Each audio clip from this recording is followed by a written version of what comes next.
Hello guys, आज की video back from the bring नाम के फैंटेसी चाइनीज ड्रामा के एक्सप्लेनेशन पर है।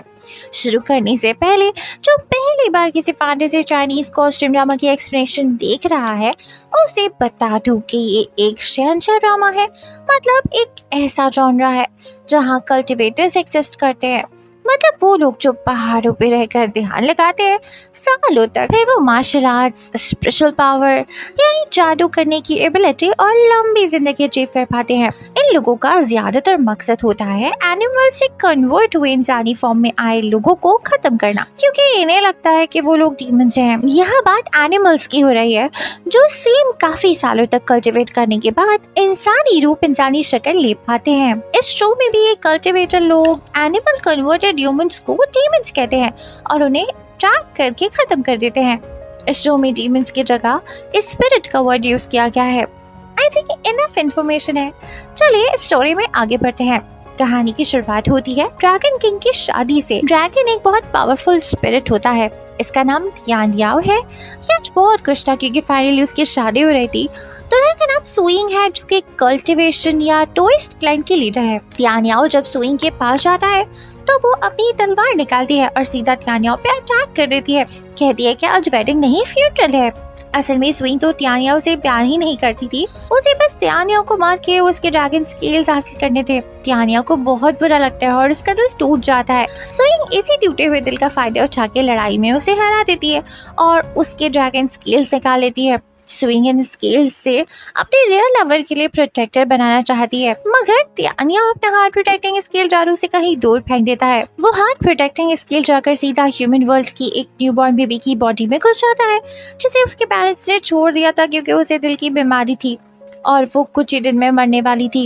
मगर यान याओ के इस हार्ट प्रोटेक्ट स्केल ने उसकी जान बचा ली। इस बच्ची के कुछ साल भिखारियों की जिंदगी गुजारने के बाद उसे चनशिंग माउंटेन नामी क्लैन का लीडर अपने 7 माउंटेन्स पर ले जाता है। वहाँ और भी बहुत सारे अलग अलग एज ग्रुप के लोग थे। इन सबको कल्टिवेट करना सिखाया जाता था। इस बच्ची का नाम है यान हुए। यान हुए हमारी स्टोरी की मेन फीमेल लीड है और मेन लीड का तो पता चल ही गया होगा, ड्रैगन के। यान हुए अब तक सिर्फ मार्शल आर्ट्स ही सीख पाई है। उसकी माइंड आई अभी तक ओपन नहीं हुई है, इसलिए वो अपनी स्पिरिट पावर यूज नहीं कर सकती। इन शॉर्ट वो फिलहाल जादू नहीं कर सकती है। यहाँ हर डिसाइपल के लॉकेट में हीरे लगे होते हैं, जैसे ये लोग स्टार्स कहते हैं।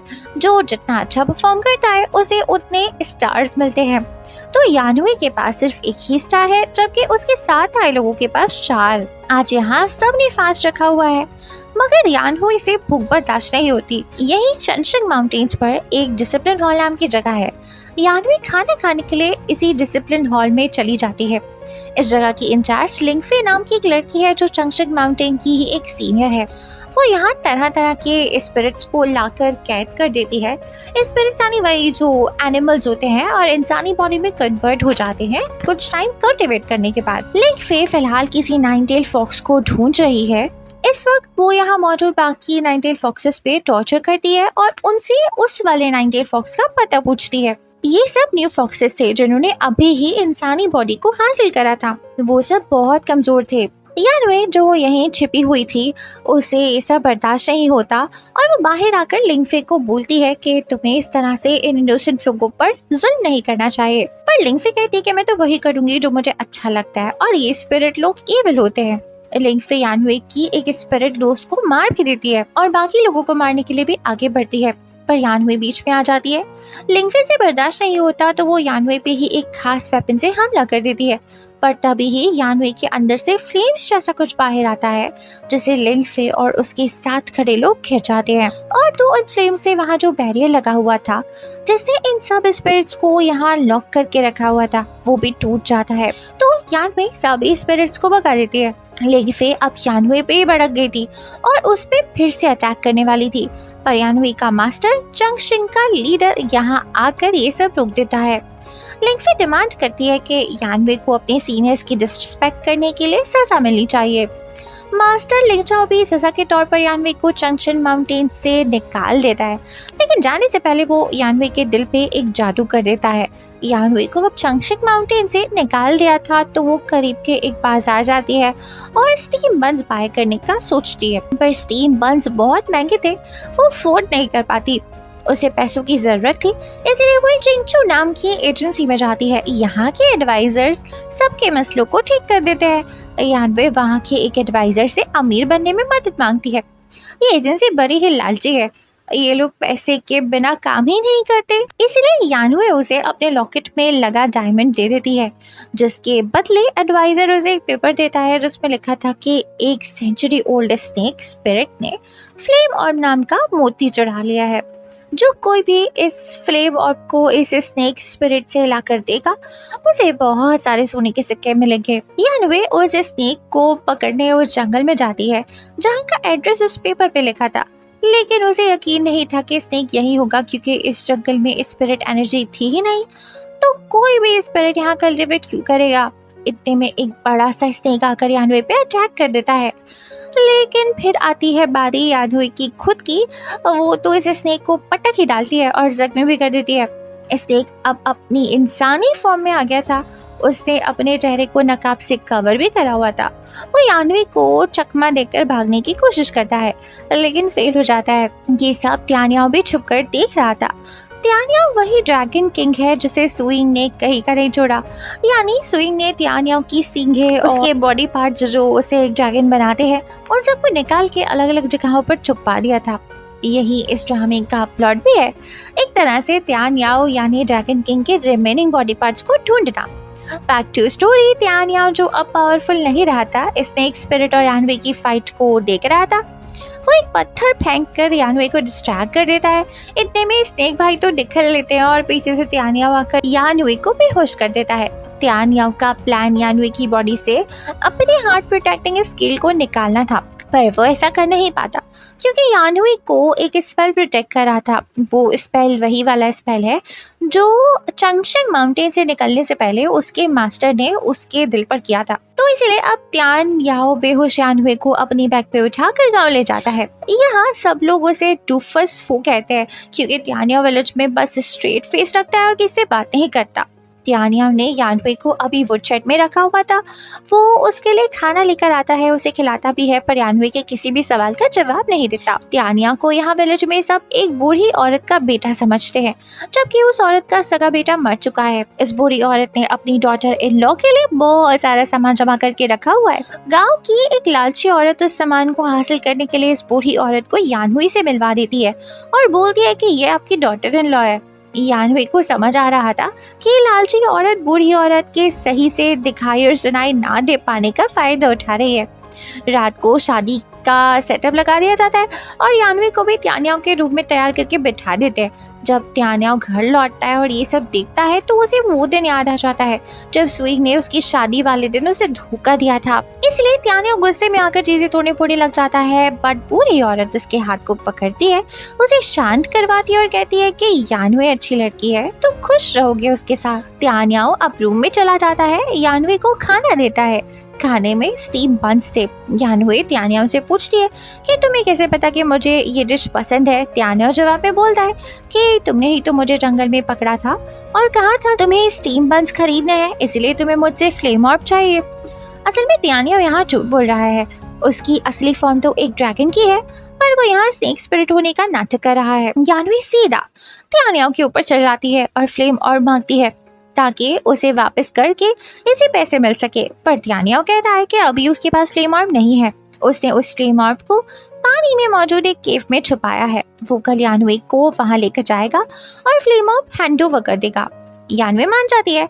उस केव में फ्लेम ऑर्ब नहीं, क्योंकि वो तो त्यानियाओ के पास है ही नहीं, उस स्नेक स्पिरिट के पास है। इस केव में तो शायद त्यानियाओ की ड्रैगन बॉडी का कोई हिस्सा है जिसे केव से बाहर निकालने के लिए उसे यानवे की जरूरत है। यानवे और त्यानियाओ जब केव के पास जाते हैं तो वहाँ एक बैरियर लगा था।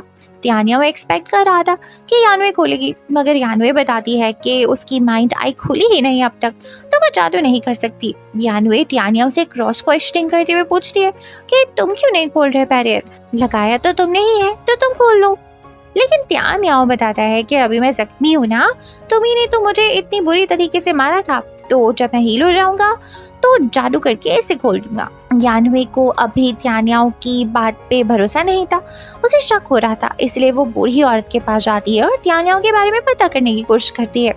उसे समझ आता है कि त्यान्याओ है तो अच्छा इंसान, वो इस ओल्ड औरत की बहुत केयर भी करता है। यानवे बाद में उस लालची औरत और उसके हस्बैंड जिन्होंने बूढ़ी औरत का सामान धोखे से ले लिया था उन्हें भी बहुत मारती है और बाकी गांव वालों को भी वार्निंग देती है कि अगर उन लोगों ने बूढ़ी औरत को परेशान करा तो वो बाकियों का भी यही हाल करेगी। सीन शिफ्ट होता है उस स्नेक स्पिरिट पर जो यानवे से बच के निकल गया था। फ्लेम ऑर्ब अभी भी उसके पास ही है और वो इस वक्त जंगल में बैठा इस फ्लेम ऑर्ब को एक्टिवेट करने की कोशिश कर रहा है। फ्लेम ऑर्ब की बात करूँ तो इसकी फ्लेम से किसी को भी ठीक किया जा सकता है। यहाँ स्नेक स्पिरिट के पास त्यान्याओ आता है और इसे कहता है कि वो फ्लेम ऑर्ब को एक्टिवेट करने में इसकी मदद करेगा, मगर बदले में उसे भी इसकी मदद करनी होगी। त्यान्याओ स्नेक स्पिरिट को एक पुराना फॉर्मेशन देता है जो इसके जख्मों को ठीक कर देता है। फिर त्यान्याओ उसे पूछता है कि क्या तुम केव में लगे एक बैरियर को तोड़ सकते हो, जिस पर ये स्नेक स्पिरिट बताता है कि मैं उसे तोड़ तो नहीं सकता, लेकिन उसमें एक बड़ा होल कर सकता हूँ 1 घंटे के लिए। ये वही वाला केव है जहाँ का बैरियर थोड़ी देर पहले त्यान्याओ और यानवे नहीं खोल पा रहे थे। त्यान्याओ को बस यानवे को अपने साथ केव में लेकर जाना था, लेकिन उसे कुछ दिन रुकना पड़ेगा क्योंकि फुल मून की रात आने वाली है। फुल मून की रात को त्यान्याओ की तबीयत खराब हो जाती है। अब क्यों क्या कैसे वो आगे शायद पता चल जाएगा। सीना फिर से विलेज पे आता है जहाँ यानवे ने चिकन पका के सालन बना डाला है उसका। इस चिकन को बूढ़ी औरत ने बहुत मेहनत से पाला था, तो इसीलिए अब वो रोने लग जाती है और कहती है कि अब चिकन नहीं रहा तो अंडे कैसे आएंगे और उसका बेटा खाएगा कैसे। वहाँ इतने में त्यान्याओ भी आ जाता है। यानवे को रियलाइज होता है कि बूढ़ी औरत के लिए वो चिकन कितना इम्पोर्टेंट था, इसीलिए वो घर से ये बोल कर निकल जाती है कि मैं मुर्गियाँ पकड़ने जा रही हूँ। उसके पीछे पीछे त्यान्याओ भी जाता है।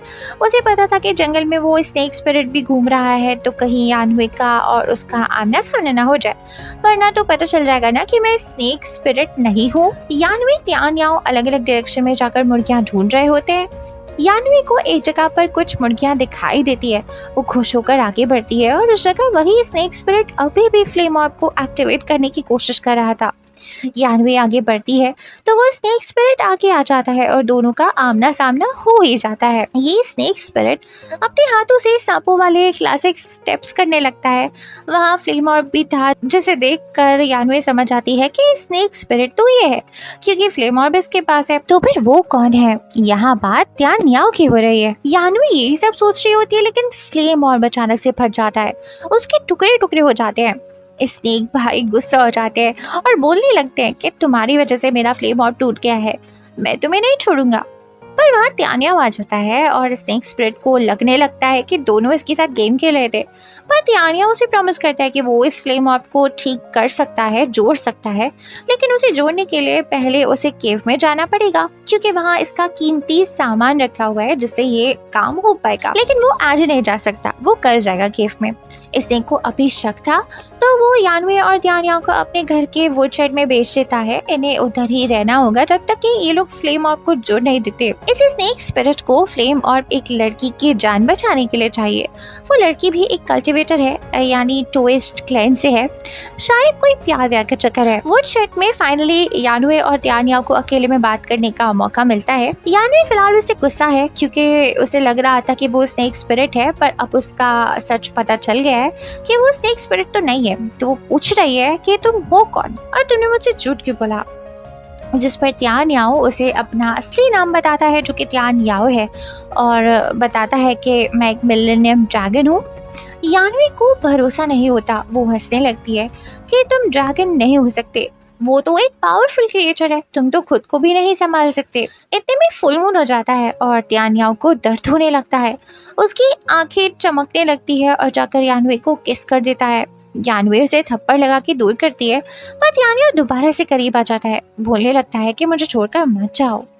एपिसोड 2 इसी सीन पर यहीं पे ख़त्म हो जाता है। That's it guys. अभी ये ड्रामा ऑन एयर है और काफ़ी इंटरेस्टिंग भी है, तो अगर आप लोगों को अच्छा लगे तो इस वीडियो के नीचे कमेंट्स करके मुझे बताना कि आप लोगों को इसका नेक्स्ट पार्ट चाहिए, तो हम वीडियो बनाने की पूरी कोशिश करेंगे। Good bye.